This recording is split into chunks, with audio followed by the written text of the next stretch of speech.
deep in the heart of the Cascophrian Empire sits the bustling metropolis of Laverbrook, a hub of arcane innovation, capital of the Heartland. But it, like the land it sits in, has something dark, rotting underneath it.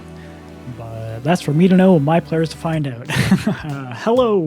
You can call me KBC, and I am running a D&D campaign. And in said D&D campaign, for the next little while, my players are going to be having an extended stay in the city of Laverbrook, which is an important city for a number of plot and lore reasons. But for our purposes today, it is important because one of my players included this city in their backstory. So, in their backstory, they are attending one of the great arcane universities housed within the city, and like a lot of people, while attending university, chose to live with a family member who lives in the city. In our case, it is Alice, who is an alchemist, who runs an apothecary here in town, selling potions and cleaning supplies and dried herbs and whatnot. So that's what we're doing today. We're going to be drawing the floor plan of the house, of the shop, which is going to be a townhouse in the middle of town. And my players are going to be staying in this city for weeks in-game, if not months out of game, right? So they're going to need like a home base to gravitate towards too. And what better place than somewhere that the one of the players already technically lives in. So here, I'm just drawing out the little storefront, and I'm gonna be real with you out at the front. This is my first time doing something like this, both recording time lapses of me drawing maps for D&D and talking about them at all.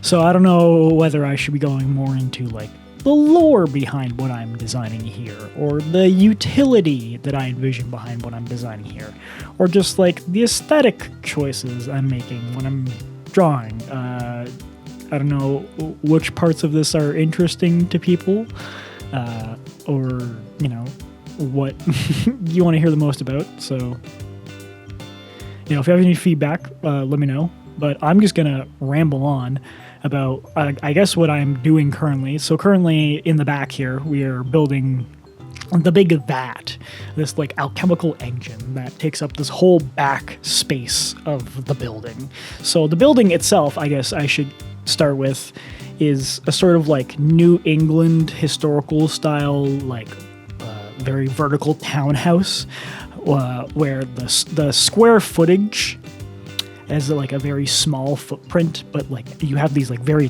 tall ceilings and lots of very empty vertical space, just because I like that sort of juxtaposition. Also, it's just a fun sort of space to design. So here we are moving on to the second floor already. Oh, there's the front. That's the storefront there, which I made in advance. It wasn't until I started doing the floor plan that I even thought to record this and do this shtick, so sorry. You come in partway through, I guess. So here we are. I guess I can start talking about the second floor. So the second floor is going to be the living space, right? So this is was a townhouse and then was converted into a shop at some point, and had all this machinery built onto the back of it at some point. And you can see this sort of 3-stage sort of development in the actual design of the house. The core is a brick structure, and the front is sort of a wood structure. The back is a big metal structure to show not only the eras that the house has been through, the building has been through, but the eras that the city has been going through as it sort of grows and develops from being at one point an old, just castle town to bustling into an actual urban metropolis to, at this point, there's a sort of pre-industrial revolution starting to happen.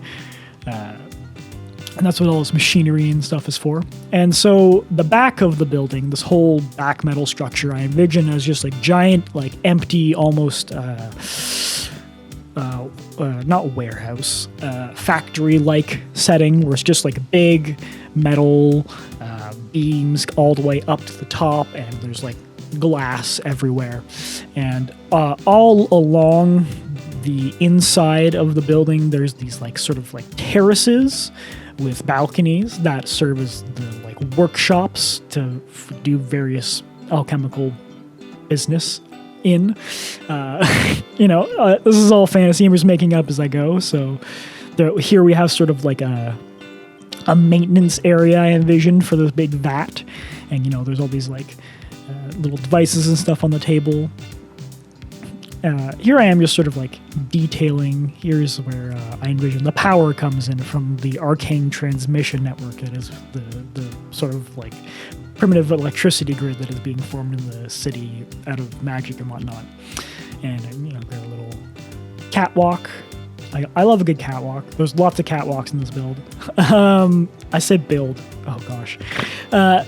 And then here, I'm sort of like lining out the living space. I like these stairs a lot. And then here we have, so here's like a kitchen space. You come up the stairs, and there's like a kitchen in front of you, and we have our little coats and stuff hanging on the wall. We have little boots and stuff on the floor, and like our stove and our sink and cabinets. And I put like a big like living wall, I imagine.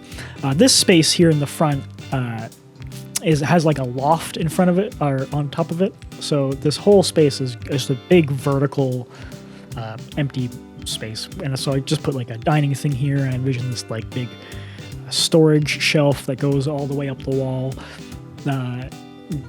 That Alice is like using her living space as like also just like a workspace, like storing all these plants and devices and jars and dried whatnots and stuff in here. And oh man, I messed up that table when I was doing it. I thought to myself, I'll try and put the table at an angle to make it more interesting, and then I kind of hacked up the angle, and it's more of like a rhomboid than like an actual square. But we're not gonna look at it. There's the stairs coming up from the first floor, and here's the stairs going up to the third floor. We have like a sort of spiral staircase that is in the living space that I don't know. I have all these like different staircases and stuff because as the building has been built upon over time. It was different buildings, and so different staircases got built on, and all that kind of fun stuff. So here we are going up to the third floor. So here's our stairs coming up from that living space and up to the loft. And you can see I have just that big empty square there, and then stuff going all the way down to the bottom. Here I have the vat continues up to the third floor, and we have another little access way. And so this floor, I divided up into, we have a little office living space here on the back for Alice, because she's a little workaholic, stays up all night in her office working on stuff. Might as well just move the bed into there. Gonna fall asleep in this room anyway, right? Very utilitarian of her. Here's the bathroom. I figure there's a sewer in the city. That will be a prominent part at some point. In fact, there's several sewers, because there's been it's a long story. A lot of lore behind that one. I'm not going to go into it, but if there's going to be a sewer, there should be some plumbing, right? I don't know if it's weird to have toilets in D&D, like actual working flushing toilets, but instead of just like an outhouse. But whatever.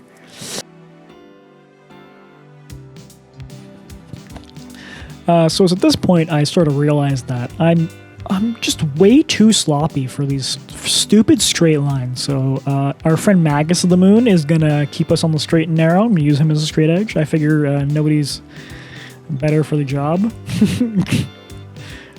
than ye olde Magus of the Moon. Well, there's some coffee. And here I am as well, just sort of building up the three distinct sort of sections of the house, the brick and the wood and the metal. And again, we have our... it starts off looking like a pile of mashed potatoes, but it eventually sort of gets there. It's a messy little bed. These little devices and stuff that I imagine control the vat, and there's just these like containers that you can like put stuff in that pump things in. Who knows what it's doing in there? Like little pipes and hoses. I love doing little pipes and hoses. They're just very low effort to add details. We got some levers and little panel there, and we've got a desk, and up on this area we have the loft, in which I have like a little living space, sort of little seating area, and reading space, little shelves and table. I figure we should have more plants here, right? Like alchemist has a lot of plants, uses them for making potions and whatnot. We've got our book here, a little space to sit and read, and here I use one of my shitty, super broken dry pens to sort of like fill in to show that there's a big vertical empty space and you can see the things underneath it. And then I realized that I forgot to do the fire escape on the back.